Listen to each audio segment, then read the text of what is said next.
Olá, seja bem-vinda, seja bem-vindo à aula número 5 da disciplina Introdução à Comunicação Social.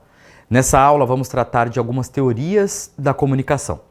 Se a gente fizer um retrospecto da história das teorias da comunicação, houve uma evolução notável.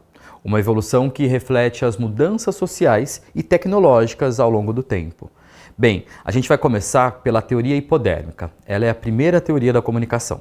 Os primeiros estudos relacionados às teorias da comunicação surgiram entre a Primeira e a Segunda Guerra Mundial, justamente com a teoria hipodérmica. Esse período é um período de grande difusão dos veículos de comunicação de massa, que estavam se tornando cada vez mais uma força poderosa mesmo, com o impacto do cinema e do rádio, por exemplo. A teoria hipodérmica ela defende o efeito semelhante a de uma agulha de injeção, ou seja, o que é comunicado entra diretamente no indivíduo. A ideia é como de uma agulha mesmo, é que a mídia de massa ela tem o poder de injetar mensagens diretamente na mente do público.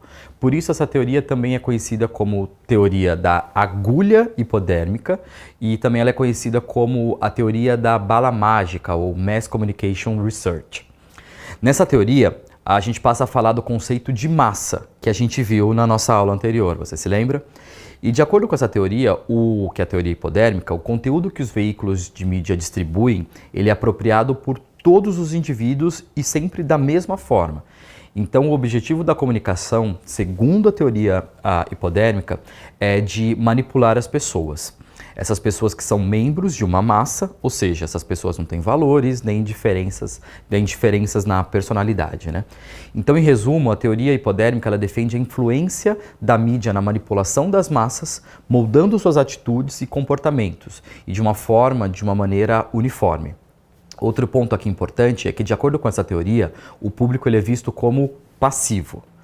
Bem, a teoria hipodérmica ela é uma teoria rudimentar, simplista mesmo. Nela não se considerava as diferenças sociais nem a bagagem de cada pessoa. E um avanço dessa teoria hipodérmica é o modelo Lasswell. Quem propôs o modelo foi o cientista político Harold Lasswell, por isso tem este nome. Ele desenvolveu esse modelo de comunicação lá na década de 1940. Nessa teoria, tem aqui uma expansão do que se entende como processo comunicacional, ou seja, evoluiu de acordo com o que a gente tinha lá na teoria hipodérmica. Para o Lasswell, a comunicação ela é descrita como um processo que enfatiza a importância de entender 5 elementos-chave da comunicação. Esses elementos são quem é o remetente, qual é a mensagem, qual é o meio de comunicação, quem é o destinatário e qual é o impacto da comunicação. Com as respostas dessas 5 perguntas, a mensagem ela se tornaria mais completa e mais objetiva, fazendo com que a comunicação acontecesse de uma forma mais eficaz. Esse modelo, o modelo de Lasswell, ele aborda o processo comunicacional de uma maneira mais estruturada. Vocês podem perceber isso. Já tem perguntas-chave, sobre 5 perguntas-chave ali que estruturam o modelo. Mas mesmo assim, a gente vê algumas críticas porque ele entende ainda alguns elementos da comunicação de uma forma muito simplória. Mas o modelo Lasswell ele contribuiu para outras correntes teóricas, já começou a ter um avanço e a base para que outras correntes teóricas aparecessem. E seguindo, nós temos a teoria da informação. A teoria da informação ela foi desenvolvida pelo matemático Claude Shannon e pelo engenheiro Warren Weaver, na década de 1940. Primeiro, o Shannon publicou a teoria da matemática da comunicação, em 1948. No ano seguinte, em 49, o Weaver a complementou. A teoria não se concentra tanto na comunicação humana, mas sim na transmissão de informações por meio de sistemas de comunicação, como a telegrafia e a telefonia. Os dois, o Shannon e o Weaver, eles trabalharam na parte da transmissão da informação, por isso o nome, teoria da informação. E essa transmissão num contexto das mensagens criptografadas ali na Segunda Guerra Mundial. Para ficar mais fácil, vamos dar uma olhada aqui nesse esquema de um processo comunicacional eletrônico. Nós temos a fonte, que faz a transmissão, ou seja, tem um sinal que chega ali, que chega para ser carregado pelo canal, e tem esse sinal que sai, que chega ao receptor. Esses sinais de transmissão, eles podem ter algum ruído. E aqui a gente tem, vocês podem perceber, todos os elementos básicos da comunicação, que a gente já conhece e viu nas aulas anteriores. O objetivo da pesquisa deles era analisar especificamente a transmissão da informação, ou seja, a mensagem para ser enviada, sem ruído para o receptor, dependia de um meio técnico ideal. Esse sinal ele pode ter alguma interferência, ou seja, algum ruído. E assim o sinal emitido seria diferente do sinal captado pelo receptor, prejudicando a compreensão da mensagem. Vale dizer aqui que, mesmo sendo voltado ao estudo da comunicação eletrônica, o estudo tem uma grande importância para entender os processos comunicacionais e ele pode ser aplicado a outras maneiras de se comunicar também. Tudo bem até aqui? E avançando, a gente chega na Escola de Frankfurt.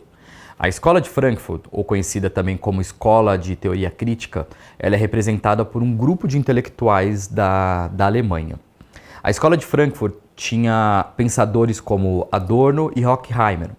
Eles examinam ali a influência da mídia e da cultura de massa na formação de ideologias e na manutenção do poder. A teoria ela destaca a crítica social e a análise de como a cultura popular pode ser usada para manipular as massas. Para entender melhor o que se entende pela expressão ali, Escola de Frankfurt, a gente pode falar em uma realidade institucional, porque era um instituto de pesquisa, como eu falei para vocês, que foi criado na Universidade de Frankfurt na década de 1920 e que atravessou todas as várias décadas seguintes, né? 2, a expressão de um grupo de intelectuais. E 3, uma perspectiva filosófica conhecida e reconhecida como teoria crítica.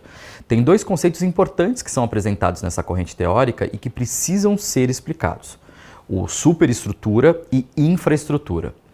Todas as manifestações de consciência social, ou seja, as superestruturas, elas eram concebidas com o propósito de preservar e reproduzir a economia, entendida como a base fundamental da sociedade, que é a infraestrutura. Aqui a cultura de uma sociedade refletia diretamente a cultura da classe dominante. E aqui também a indústria de mídia ela é conhecida como uma indústria cultural. E esse é um termo também cunhado, né, durante esse período por essa teoria, que é a indústria cultural. Se a gente considerar a produção cultural como uma indústria, os produtos dessa indústria, então, são produtos culturais, certo? Então, esses produtos eles são feitos em grande escala, sem uma originalidade, tudo padronizado, tudo igualzinho.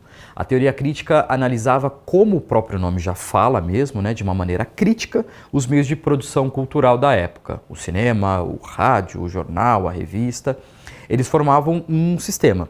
E esse sistema tinha como objetivo o lucro. E também funcionava como forma de manipulação e controle de uma sociedade consumista. A ideia da indústria cultural introduz que o que era chamado de arte, na verdade, era negócio. O conteúdo que deveria ser distribuído para a massa estava, então, comprometido e estava empobrecido.